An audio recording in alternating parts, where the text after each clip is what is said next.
Imagina a un joven con un físico imponente, una dedicación inquebrantable y un futuro brillante en el culturismo. Ese era Dallas McCarver, una estrella en ascenso que parecía destinada a dominar el mundo del fitness. Pero su carrera se vio interrumpida de forma trágica y repentina.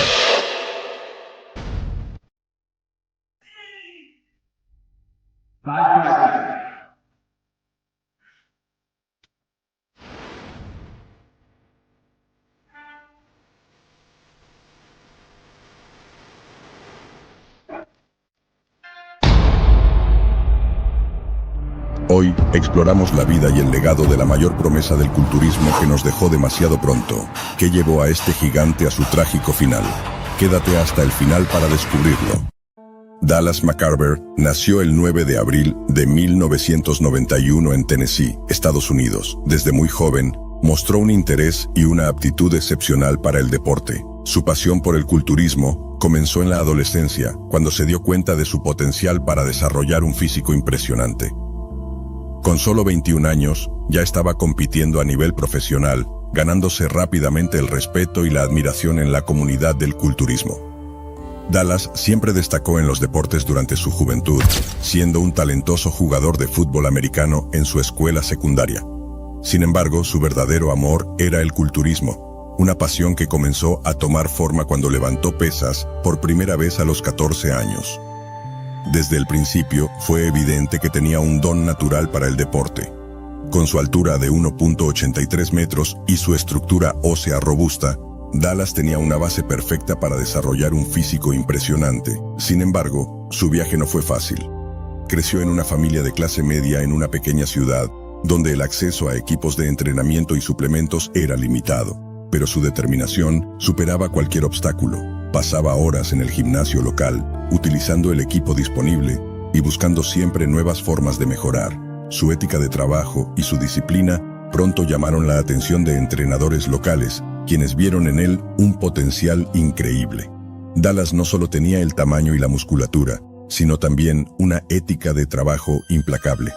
Su rutina de entrenamiento era intensa, con sesiones de levantamiento de pesas que desafiaban los límites del cuerpo humano. Su dieta, estricta y calculada al milímetro, le permitía mantener y desarrollar su masa muscular con una precisión casi científica. En 2012, ganó su primer gran título en el NPC North American Championships, catapultándolo a la fama en el mundo del culturismo. Dallas no se detuvo ahí. Su siguiente objetivo era el Mr. Olympia, la competencia más prestigiosa en el mundo del culturismo. It's halfway unbelievable that I'm actually prepping for the Olympia. It's unbelievable. It's just a real blessing.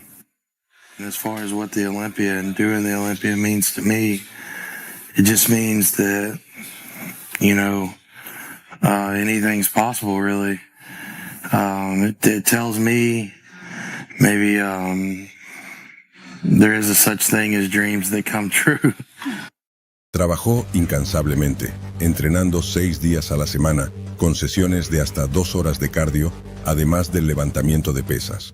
Su dieta consistía en una ingesta calórica masiva, con comidas cada 2 horas que incluían cantidades enormes de proteínas y carbohidratos. El enfoque de Dallas hacia el entrenamiento y la nutrición era meticuloso. Mantener un régimen tan estricto requería una gran cantidad de autodisciplina y sacrificio. A menudo, esto significaba perderse eventos sociales y limitar sus actividades fuera del gimnasio. Sin embargo, su dedicación valió la pena. En 2013, ganó el National Championships, consolidando su posición como una estrella en ascenso en el culturismo profesional. Dallas también se distinguió por su capacidad para recuperarse rápidamente de las lesiones. En un deporte donde las lesiones son comunes, su habilidad para mantener su forma física y regresar a la competencia con más fuerza demostraba su excepcional capacidad de recuperación y su dedicación a la rehabilitación. Con una serie de victorias impresionantes, Dallas continuó su ascenso. Se posicionó entre los mejores en el Arnold Classic, uno de los eventos más prestigiosos del culturismo. Su carisma y humildad lo convirtieron en un favorito tanto de los jueces como del público. Colaboraciones con grandes marcas y apariciones en revistas de fitness consolidaron su estatus como una de las figuras más prometedoras del deporte. Su apariencia imponente y su actitud amable lo hicieron destacar en un deporte donde la apariencia puede ser intimidante. En 2016, Dallas obtuvo el primer lugar en el IFBB California Pro, consolidando aún más su reputación. Su presencia en el escenario era magnética, y su físico, una combinación de tamaño, simetría y definición, lo distinguía de sus competidores. Sin embargo, más allá de los títulos y las competiciones, fue su capacidad para conectar con la gente lo que realmente lo hizo destacar. Dallas no solo quería ser el mejor culturista, sino también inspirar a otros a alcanzar sus propias metas, sin importar cuán inalcanzables pudieran parecer.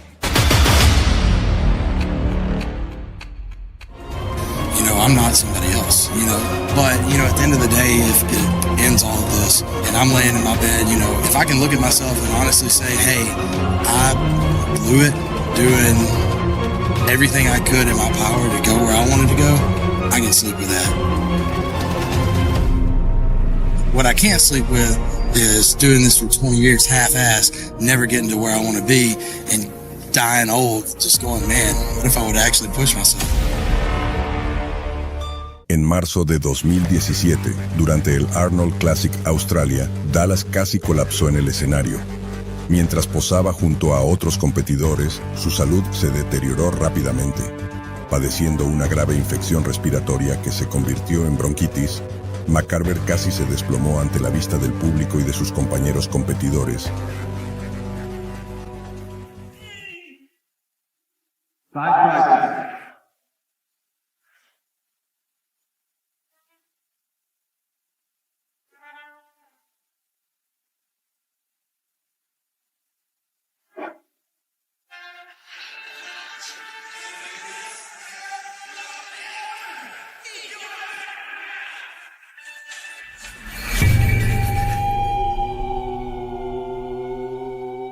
Este incidente levantó muchas preocupaciones sobre su salud, aunque él mismo aseguró a sus seguidores que estaba bien y que tenía todo bajo control. Pero el 22 de agosto de 2017, solo meses después de casi colapsar en el escenario, el mundo del culturismo quedó en shock. Dallas McCarver fue encontrado inconsciente en su hogar y, a pesar de los esfuerzos por reanimarlo, falleció a la edad de 26 años. Las causas de su muerte fueron atribuidas a un fallo cardíaco, un hecho que desató una ola de conmoción y tristeza en toda la comunidad.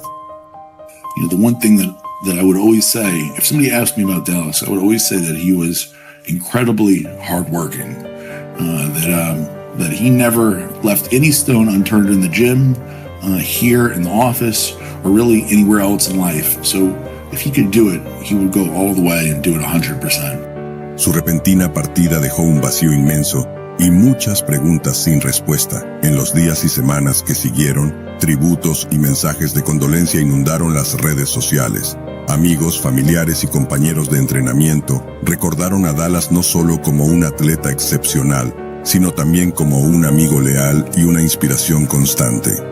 La noticia de su muerte también puso un enfoque renovado en los riesgos asociados con el culturismo profesional, desde el uso de suplementos e inyecciones de sustancias peligrosas hasta el estrés físico extremo.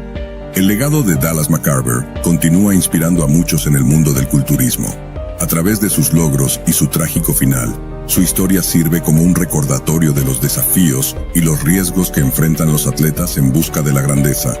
Su dedicación, pasión y espíritu competitivo seguirán siendo una fuente de inspiración para las generaciones futuras.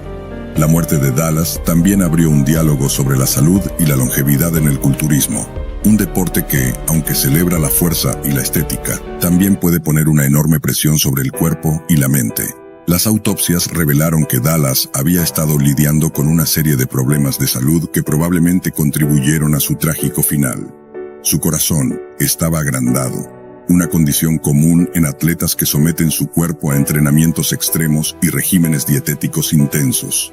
Además, se encontraron restos de alimentos en su tráquea, lo que indicaba que pudo haber sufrido un episodio de asfixia.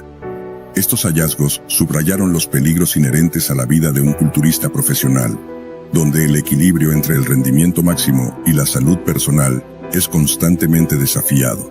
Dallas había hablado en varias ocasiones sobre los sacrificios que hizo para alcanzar sus objetivos, y su muerte trágica puso de relieve las tensiones extremas que muchos culturistas enfrentan. La presión para mantener un físico imponente, combinada con el uso de sustancias para mejorar el rendimiento, puede llevar a consecuencias devastadoras. La comunidad del culturismo perdió no solo a un atleta brillante, sino también a una voz joven que podría haber ayudado a cambiar las percepciones y prácticas dentro del deporte. La historia de Dallas McCarver es un recordatorio de lo efímera que puede ser la vida, incluso para aquellos que parecen estar en la cima del mundo. Su legado sigue vivo a través de los recuerdos y las lecciones que dejó. Su dedicación, pasión y espíritu competitivo continúan inspirando a nuevas generaciones de culturistas. ¿Qué piensas de la vida de Dallas McCarver? ¿Crees que vale la pena arriesgarlo todo por un sueño, incluyendo nuestra salud? ¿Te imaginas una vida llena de gloria y controversia? Así fue la vida de Nasser El Sonbaty, uno de los culturistas más icónicos y polémicos de todos los tiempos. Desde escándalos en el Mr. Olympia. I went back to the hotel room. Actually, guys, again, to tell you the truth, I was actually crying because on stage I didn't want to cry because I felt completely wrong. Hasta declaraciones explosivas sobre el uso de esteroides. I don't know anybody who is in the sport involved who is more or less successful, even if it's again on a Mr. San Diego level or Mr. West Palm Beach level, who did not experience Synthol. So I would say Synthol use is as common as using a toothpaste for most people in this world. Nasser no solo dejó una marca en el culturismo, sino también un legado lleno de interrogantes. Pero, ¿qué lo llevó a su trágico final? En este video, te revelaremos los momentos más impactantes de su carrera y las controversias que lo rodearon hasta su último aliento. Nasser nació el 15 de octubre de 1965 en Stuttgart, Alemania, en una familia con raíces serbias y egipcias. Desde joven, mostró un gran interés por el deporte, pero fue en la adolescencia cuando descubrió su verdadera pasión por el culturismo. Con una dedicación inquebrantable y una ética de trabajo impresionante, Nasser comenzó a transformar su cuerpo, destacándose rápidamente en competiciones locales. Su ascenso en el mundo del culturismo fue meteórico. En 1990 hizo su debut profesional y en poco tiempo se convirtió en una figura prominente en la escena del culturismo internacional. Su impresionante musculatura, combinada con una estatura imponente de 1.80 metros, lo hizo destacar entre sus competidores. La carrera de Nasser alcanzó su cúspide en los años 90, donde se consolidó como uno de los principales contendientes del Mr. Olympia. Su participación en esta prestigiosa competencia estuvo llena de momentos destacados, pero ninguno tan controvertido como el de 1997. En esa edición, Nasser se enfrentó a Dorian Yates, quien ya era un 6 veces campeón del Mr. Olympia. Este año marcó que la rivalidad con Dorian Yates alcanzara su punto máximo. Yates, el entonces campeón reinante, llegó al evento con la esperanza de ganar su 6º título consecutivo. Sin embargo, durante la preparación, sufrió una grave lesión en su tríceps que afectó significativamente su físico, mostrando una notable asimetría. Nasser, por su parte, llegó en una forma espectacular, con una musculatura completa, simétrica y bien definida. Muchos expertos y aficionados consideraron que Nasser presentaba un paquete físico superior al de Yates. Dorian was down in size. Nasser actually looked bigger. That was something that Dorian had never experienced on stage before. Look at the pecs, the shoulders, the legs. The arms go without saying. They're all bigger and fuller on Nasser El Sonbaty. Durante las rondas de comparación, Nasser destacó en poses como la doble bíceps de frente, mostrando una densidad y una separación muscular excepcionales. Sin embargo, cuando llegó el momento del veredicto, la decisión de los jueces causó gran controversia. They will present those awards to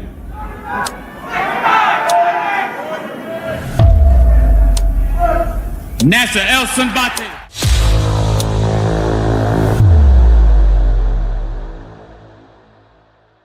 A pesar de la evidente superioridad física de Nasser, Dorian Yates fue declarado ganador.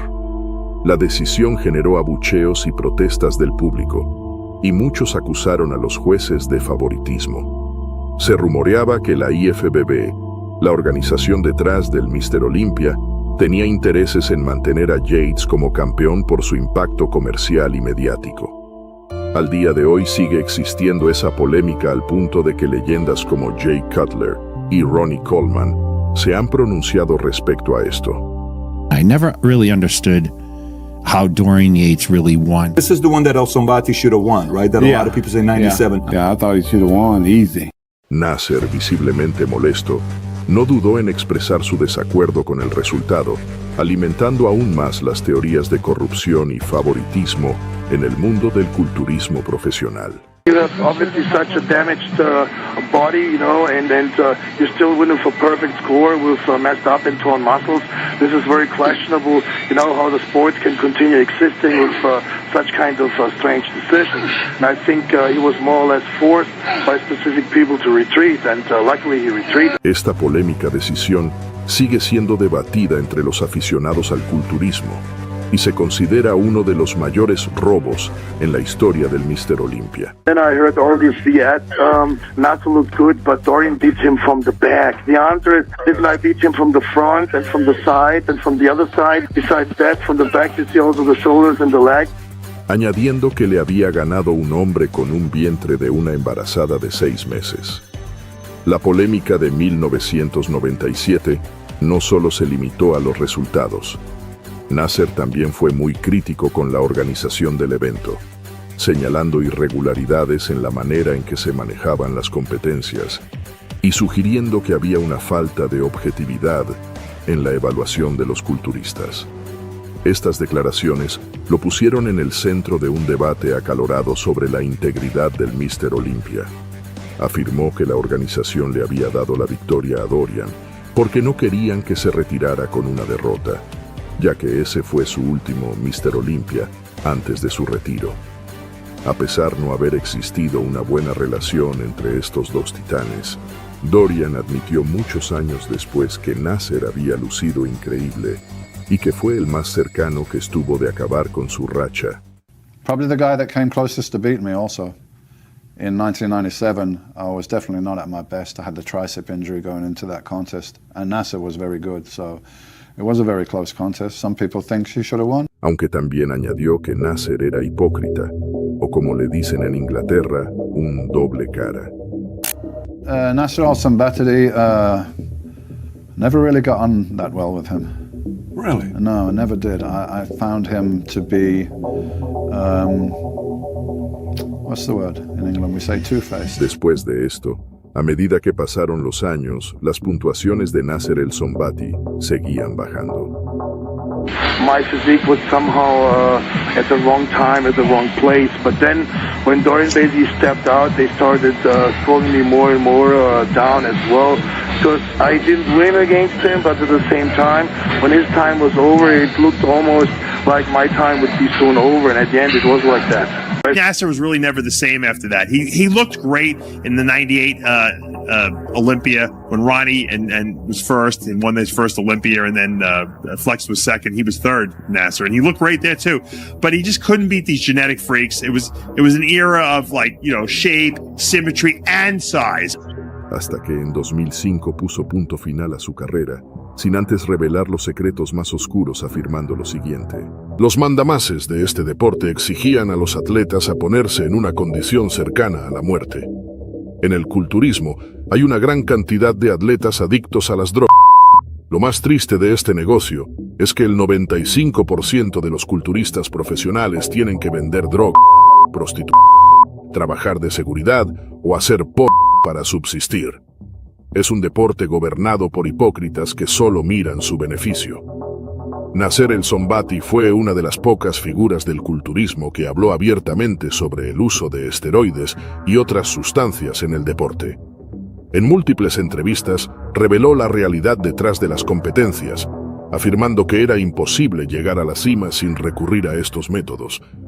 Estas declaraciones causaron un gran revuelo en la comunidad del culturismo, generando tanto admiración como rechazo, ya que afirmaba que todo aquel que practicaba culturismo profesional usaba sustancias como el Synthol y los diuréticos, entre otras ayudas para el rendimiento físico.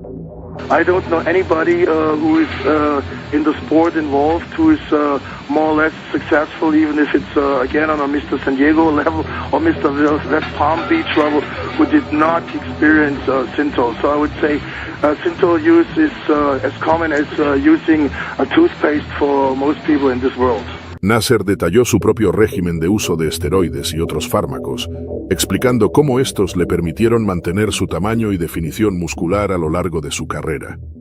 Aunque muchos en el mundo del culturismo sabían que el uso de estas sustancias era común, pocos habían sido tan transparentes al respecto como Nasser.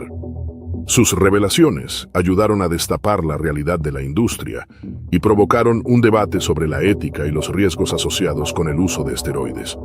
Además de los esteroides, Nasser también habló sobre el uso de otros métodos para mejorar el rendimiento, como la hormona del crecimiento y los diuréticos. Explicó cómo estos compuestos podían ayudar a los culturistas a alcanzar un nivel de definición muscular que sería imposible de lograr de manera natural. Sus declaraciones no solo atrajeron la atención de los medios de comunicación, sino que también generaron un mayor escrutinio sobre las prácticas en el culturismo profesional. Nasser era conocido por su carácter fuerte y su disposición a decir lo que pensaba, sin importar las consecuencias. Sus opiniones sobre otros culturistas, entrenadores y la industria en general lo hicieron tanto un héroe como un villano en diferentes círculos. A pesar de haberse retirado años atrás de las competiciones de culturismo y de advertir al mundo del peligro de las sustancias químicas, Nasser siguió haciendo uso de ellas, todo con el fin de no dejar caer su imponente físico, pero sin saber que esto estaría firmando su sentencia de muerte. El 20 de marzo de 2013, el mundo del culturismo se estremeció con la noticia de la muerte de Nasser El Sonbaty. Falleció en su hogar en Egipto, aparentemente debido a complicaciones derivadas de su uso prolongado de esteroides y otros fármacos. Su fallecimiento puso en evidencia los peligros de las sustancias que había utilizado durante su carrera. La pérdida de Nasser dejó un vacío en el deporte, recordándonos los riesgos que muchos están dispuestos a tomar para alcanzar la grandeza.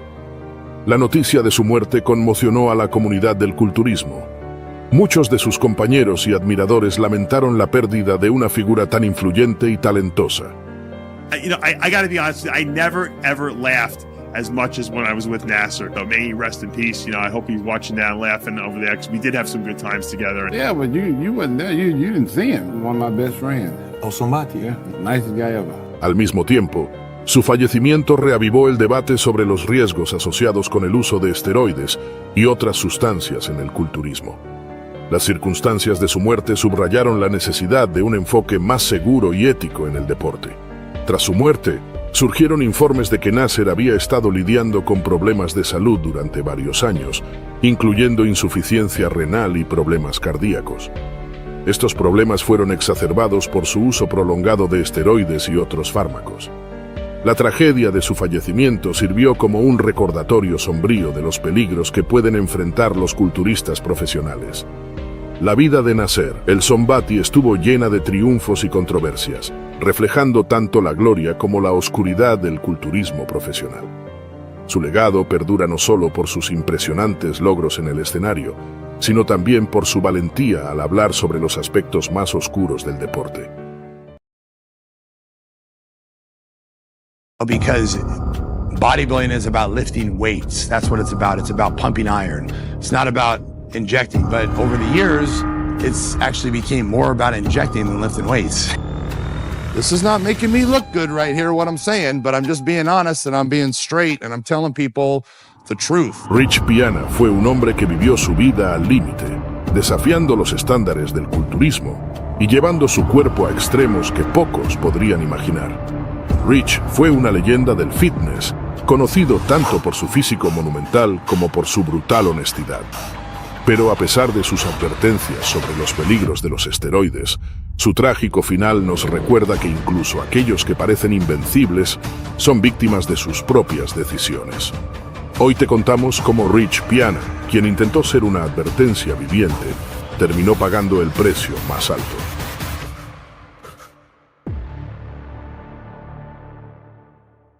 Rich Piana nació el 26 de septiembre de 1970 en Glendale, California. Desde muy joven el culturismo corrió por sus venas. Su madre era fisicoculturista y a la temprana edad de 11 años, Rich ya estaba en los gimnasios, inspirado por las figuras que veía a su alrededor. Pero el joven Rich no solo quería ser grande, quería ser el más grande. Su dedicación era absoluta.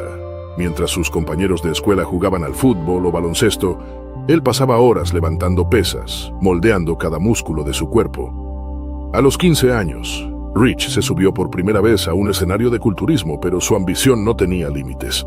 Entrenó y practicó sin descanso para clasificar a una competencia, pero a pesar de todo su esfuerzo, no logró clasificar. Esto causó una fuerte frustración en Rich Piana, ya que había decepcionado a su padre. My father was driving down 2 hours to watch me compete. He had never seen me compete before. I wrestled, I played football, and, I won state wrestling. Football was a star running back. So, he's used to seeing his son a winner. That's what his son was, Everything I did, I excelled at. So my dad's coming, obviously in my head, I'm going to win this show. This is a show I'm going to win. I'm going to show my dad that, his son is a champion, as always. Well, I ended up not placing in the show. I didn't make top 5. And I was devastated. And I felt awful. I didn't want to face my dad, so I finally went out to the audience and, he said, so, when do you get a pose? When are you going to do your posing routine? And I didn't know how to tell him, but if you don't make top 5, you don't do your posing routine. So I had to tell him, I said, Dad, I'm not going to pose. And he's like, well, why not? What are you talking about? You've been working on your posing routine for 2 months. Like I did the music for your posing routine. Like, what do you mean you're not going to pose? And I'm like, I didn't make top 5. I didn't make the cut. And he couldn't believe it. He's like, it wasn't like he was sad. I could tell he was disappointed, La decepción de su padre fue el detonante para que Rich tomara una decisión que le cambiaría su vida para siempre. Comenzaría a usar esteroides anabólicos. Sabía que para competir al más alto nivel, debía hacer sacrificios extremos. Así, dio el primer paso hacia un camino que, aunque le trajo gloria y fama, también lo llevaría a la ruina. So, I went home, stayed up all night, out of my mind. And, I had to make a choice. I had to do whatever it took. And, my thing was, I need to redeem myself. I need to do what it takes. And I got up, I drove to Mexico, Tijuana, and I went and bought steroids. Rich compitió en diversos torneos de culturismo, ganando títulos como el Mr. California en 1998. Pero pronto se dio cuenta de que, aunque tenía un cuerpo impresionante, su físico no era lo que los jueces buscaban para los grandes escenarios como el Mr. Olympia. Sin embargo, lo que le faltaba en proporciones para competir, lo compensaba con carisma y una determinación inquebrantable. Rich era un culturista diferente. Mientras la mayoría de los atletas de élite escondían su uso de sustancias, él lo admitía sin tapujos. En una industria plagada de secretos, Rich fue uno de los primeros en abrirse completamente. A través de su canal de YouTube, que rápidamente superó el 1.000.000 de suscriptores, hablaba abiertamente sobre sus ciclos de esteroides, compartía los detalles más íntimos de su vida y mostraba su brutal rutina de entrenamientos. Aunque hablaba abiertamente sobre su uso de sustancias, Rich no recomendaba el uso de estas y decía que lo mejor era permanecer natural siempre. I'm not telling people to take steroids. I'm not recommending it. In fact, I don't think it's a very good fucking idea to take steroids.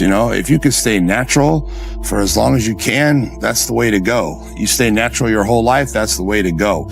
And my opinion is you should stay natural as long as you can.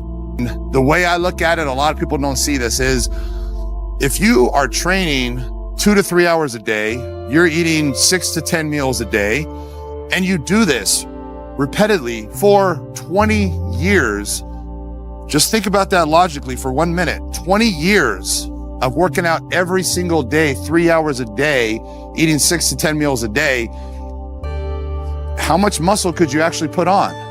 Obviously, a lot. The most important thing at all is your mind, your mentality. That's the most important thing.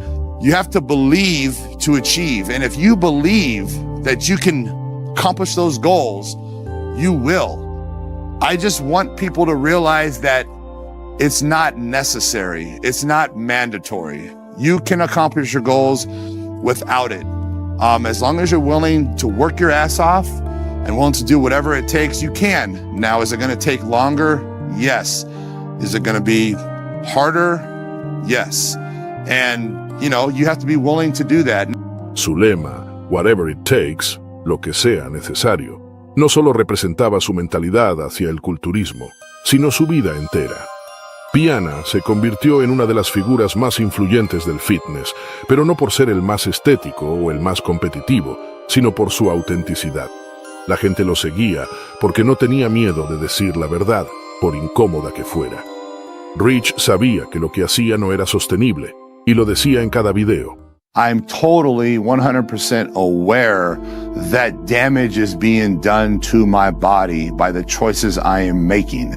I know for a fact that doing what I'm doing is going to cause damage. You know, for every positive I'm getting from these steroids, there's a negative that's going to come along with it. A lo largo de los años, el físico de Rich se volvió cada vez más extremo, pero también lo hicieron los efectos secundarios. El uso prolongado de esteroides y otros compuestos lo afectaron gravemente. Aunque su apariencia seguía siendo masiva, su cuerpo comenzó a mostrar señales de desgaste. Su piel se veía más tensa, sus músculos hinchados, y como él mismo confesaba, su corazón estaba trabajando al límite. El abuso de esteroides tiene un costo devastador, especialmente en mujeres y hombres que los usan a largo plazo. En el caso de Rich, las consecuencias más visibles fueron las comunes en los hombres: hipertrofia del corazón, aumento de la presión arterial y problemas hepáticos. Aunque Piana mantuvo su físico en la cúspide durante más de 20 años, su cuerpo estaba al borde del colapso. Uno de los momentos más impactantes de su carrera fue cuando admitió haber usado esteroides durante más de 25 años, una revelación que causó un revuelo en la comunidad del fitness. I've been taking steroids for 25 years. I started when I was 18. The reason I started was I was a competitive bodybuilder and I was willing to do whatever it takes to reach my goal.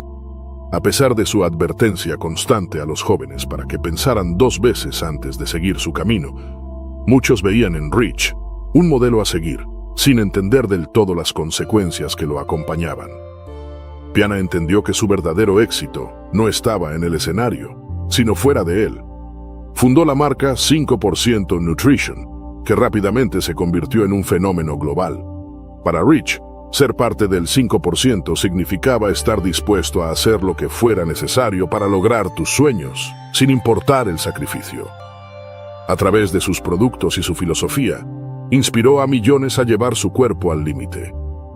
Pero siempre con una advertencia: el camino del culturismo extremo era una elección peligrosa, añadiendo que no estaba de acuerdo en que los jóvenes quisieran usar esteroides al iniciar en el gym.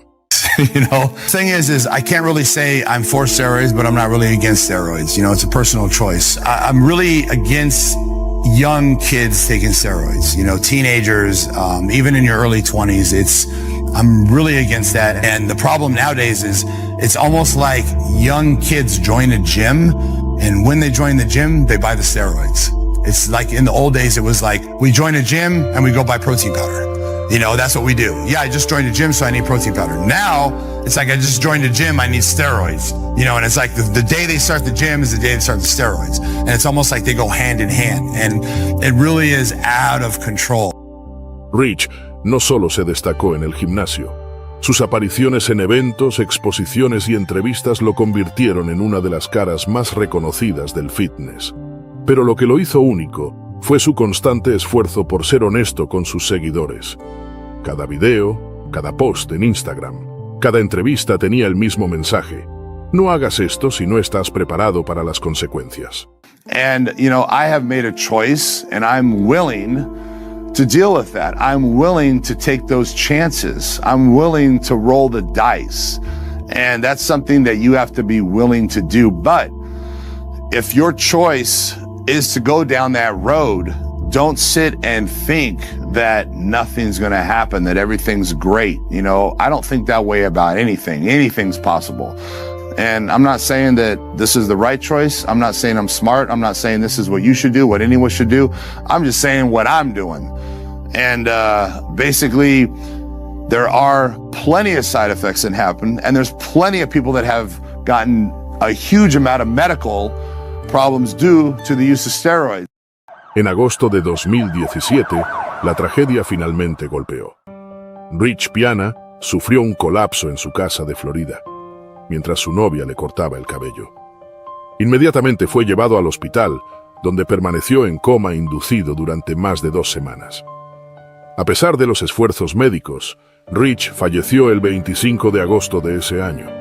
La autopsia reveló que su corazón estaba considerablemente agrandado, uno de los efectos directos de los años de abuso de esteroides y otras sustancias. Tenía solo 46 años.